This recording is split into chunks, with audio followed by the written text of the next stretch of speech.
So one thing I do want to touch on, because like this has come up several times in comments in previous episodes and then in the DMs, is like, what are the thresholds in which in season versus off season I would put cardio to, or I would put calories to? So just globally, like in the off season,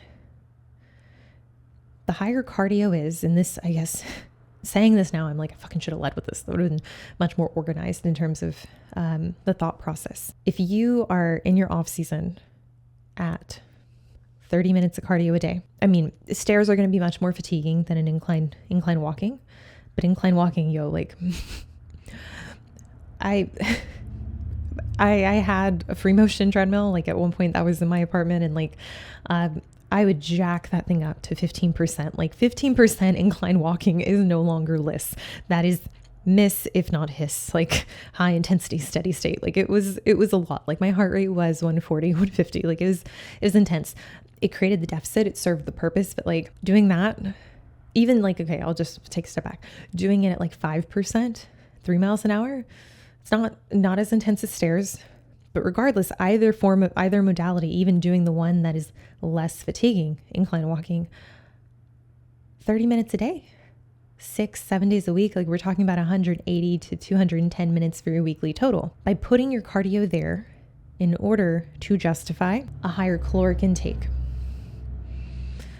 that means that you are going to be starting your diet with less runway, less mobility in terms of pushing cardio up. Like I had a girl this season who came to me. She's a little bit older and she's like, hey, I'm going to compete. I want to compete under you. And she's in a good spot. But like the one thing that stood out, she's like, I don't have a lot of time left in the sport. I want to compete frequently. And I can respect that. I can respect that. Like, no, you might not be in the best position. And to some extent we can manipulate, we can work around that. But like I did the same thing with nursing school. I was like, I'm not as muscled as I need to be, but I'm going to compete anyway. If that means I have to take some degree of compensation to accommodate for that and get leaner than I need to be because I'm under muscled, cool, I'll do that. In this client's case, she's like, my cardio, she's like, it's already 180, or I think it was like 180, 190, like give or take.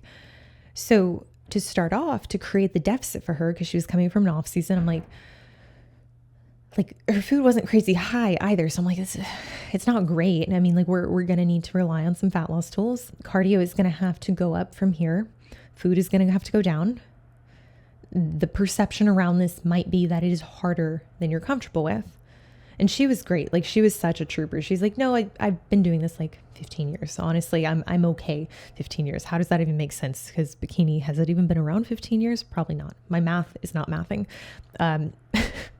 She's been doing it a long time. I don't know why I threw out 15. That wouldn't even make sense. But in this case, we escalated cardio up.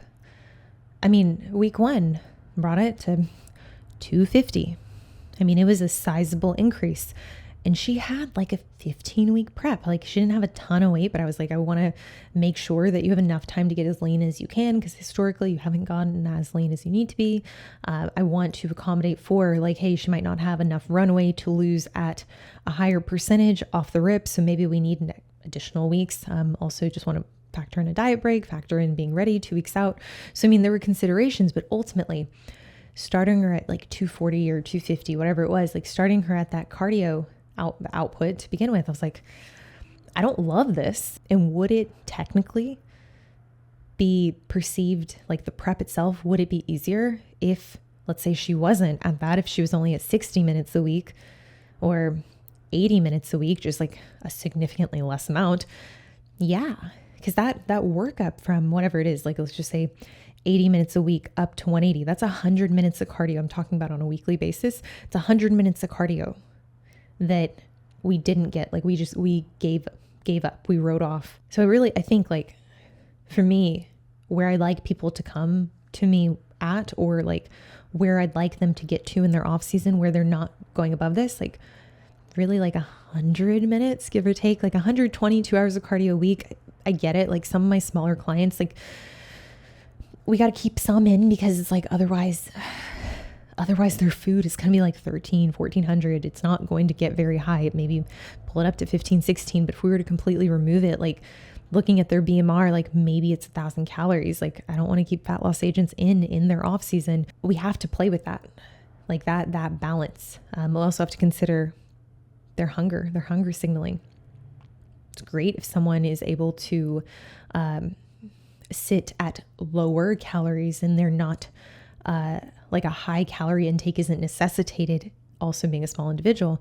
But for small individuals, like it's not some smaller individuals, like they are going to need different tools in place in that non-fat loss setting in order to support their ability to stay adherent. Best case scenario, I do have lots of athletes who like, we don't push cardio incredibly high in season. Therefore, they're in a state where they're peak off season doing under 60 minutes of cardio. We're able to consistently bring it down. This is only possible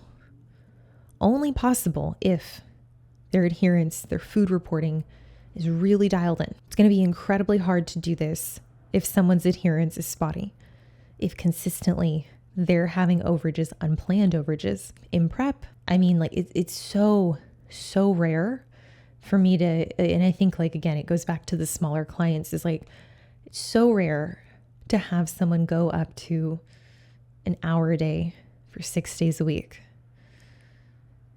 60 minutes, I mean, like it's not great. And like, even within that, like I'm not having them do stairs if they're at such a high volume. Like the modality is definitely considered.